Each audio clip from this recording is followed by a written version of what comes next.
Excella Global Study Abroad Summit 2024. నమస్తే, welcome to I dream. నేను మహేశ్వరి.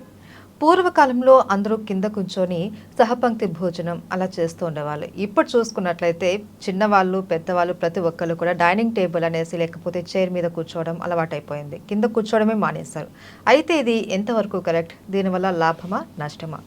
ఈ వివరాల గురించి మాట్లాడడానికి మనతో పాటు ఉన్నారు హీల్ అండ్ టచ్ హాస్పిటల్ నుంచి ప్రముఖ ఆర్థోపెడిక్ సర్జన్ డాక్టర్ రాజు గారు. వారితో మాట్లాడదాం. నమస్తే సార్. నమస్తే సార్. ఇంట్రోలో చెప్పినట్లు కింద కూర్చోవడం మర్చిపోయారు ఈ జనరేషన్ లో చాలా మంది. ఇంకా కూర్చుంటే చైర్ మీదనో డైనింగ్ టేబుల్ మీదనో ఏదైనా సరే కింద కూర్చోవడం మాత్రం చూడట్లేదు. సో ఇది ఎంతవరకు కరెక్ట్? దీనివల్ల లాభమా నష్టమా అంటే ఏం చెప్తారు? కింద కూర్చోవడం అనేది యాక్చువల్గా మంచిది. కాకపోతే మనకు ఆల్రెడీ ఒక అరగడం స్టార్ట్ అయింది, అప్పుడు మనం అవాయిడ్ చేయమని చెప్తాం. ఎందుకంటే కింద కూర్చుంటే నీ మీద స్ట్రెయిన్ ఎక్కువ పడుతుంది. కానీ మనం చిన్నప్పటి నుంచి అలవాటు ఉందనుకోండి, అంటే మన బాడీ ఫిట్ ఉండి చిన్నప్పటి నుంచి అలవాటు ఉన్నప్పుడు అరగడం కూడా డిలే అవుతుంది. సో మనకి ఇప్పుడు అలవాటు పోయింది కాబట్టి ఇప్పుడు నాకు ఆల్రెడీ పెయిన్ స్టార్ట్ అయినాక మనం దాన్ని అడ్వైస్ చేయము, ఆపేయమని చెప్పాల్సి వస్తుంది. కాకపోతే ఇదివరకు లాగా మన పూర్వీకులు కూర్చున్నట్టు చిన్నప్పటి నుంచే కూర్చోవడం అలవాటు ఉండి బాడీ ఒబేసిటీ లేకుండా నీ స్ట్రాంగ్గా ఉండి కూర్చుంటే పర్లేదండి. సో కింద కూర్చొని తినడం వల్ల ఎలాంటి బెనిఫిట్స్ ఉంటాయి సార్? అంటే కూర్చోవచ్చు, ఏ ఇబ్బంది లేదు అని అనుకున్నప్పుడు బోన్కి సంబంధించి వాళ్ళకి ఎంతవరకు స్ట్రెంగ్త్ వస్తుంది? కింద కూర్చోవడం వల్ల స్పెసిఫిక్గా స్ట్రెంగ్త్ రావడం అంటే ఏముండదు. ఆల్రెడీ స్ట్రాంగ్ ఉన్న నీస్ కింద కూర్చోవడం వల్ల అనర్థం ఉండదు, అంతవరకు అయితే చెప్పగలం. కూర్చోవడం వల్ల కొత్తగా స్ట్రెంగ్త్ వచ్చేది అయితే ఏముండదండి. అయితే బ్యాక్ బోన్ కి ఒక స్ట్రెంగ్త్ వస్తుంది అండ్ బ్యాక్ బోన్ కి స్ట్రెంగ్త్ రావడం కూడా పోస్చర్. మీరు కింద కూర్చున్నా ఒంగొని కూర్చుంటే దట్స్ నాట్ గుడ్. ఈవెన్ చైర్లో కూర్చున్నా, ఇప్పుడు డెస్క్ జాబ్స్ ఉంటాయి, ఎక్కువ శాతం ముందుకి లీన్ అయి కూర్చో ఉంటారు. సో మన spine is design to be straight. So దాన్ని మనం ఎక్కువసేపు వేరే పొజిషన్లో పెట్టి ఉంచడం వల్ల స్ట్రైట్గా ఉంటేనే మజిల్స్ అన్ని కరెక్ట్గా యాక్ట్ అవుతాయి. స్పైన్ చుట్టూ మజిల్స్ ఉంటాయి, కోర్ మజిల్స్ అంటాము. సో అది బెండ్ అయినప్పుడు కొన్ని మజిల్స్ మీద ప్రెషర్ ఉండదు అసలు, సో అవి వీక్ అయిపోతాయి. సో అందువల్ల చాలామంది పేషెంట్స్ కొంచెంసేపు కూర్చొని ఎప్పుడైనా చిన్న ఒక 10 కిలో ఏదన్నా ఎత్తినా కూడా బ్యాక్ పట్టేసిందని వస్తారు. That is because the back is week.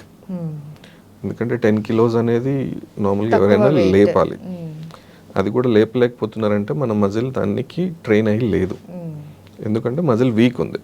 So posture ఒకటి, అసలు ఫిజికల్ యాక్టివిటీస్ ఇప్పుడు ఒకసారి 2 నెలలకు ఒకసారి ఒక 10 కిలోస్ లేపుతున్నారు, దానివల్ల బ్యాక్ పట్టేసింది అంటే ఫిజికల్ యాక్టివిటీ లేనట్టే. సో దానివల్ల కూడా బ్యాక్ పట్టేస్తుంది. సో బ్యాక్ వీక్ ఉండటం వల్ల డిస్క్ ప్రాబ్లమ్స్ వచ్చే ఛాన్సెస్ ఉంటాయి. డిస్క్ బల్జెస్ వస్తాయి, దానివల్ల నరాలు ప్రెస్ అయిపోయి సైటికా ప్రాబ్లమ్స్ రావడం, ఒక్కొక్కసారి సర్జరీలో కూడా ఎండ్ అవ్వాల్సి వస్తుంది.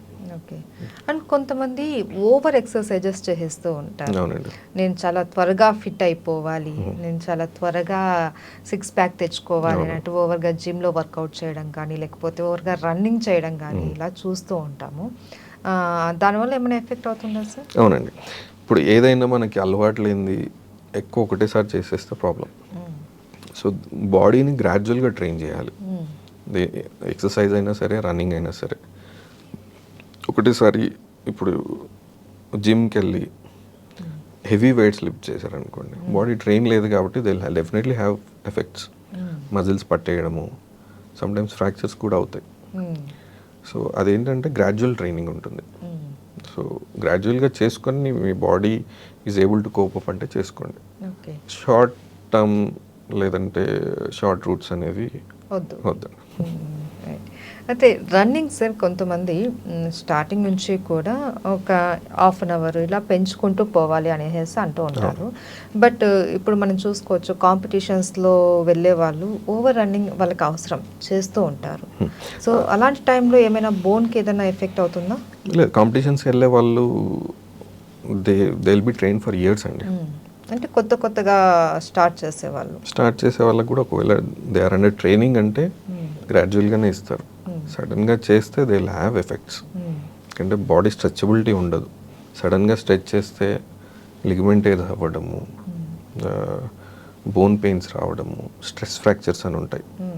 స్ట్రెస్ ఫ్రాక్చర్స్ అంటే బోన్ విరగదు, there will be small crack, ఇవన్నీ వచ్చే ఛాన్సెస్ ఉంటాయి.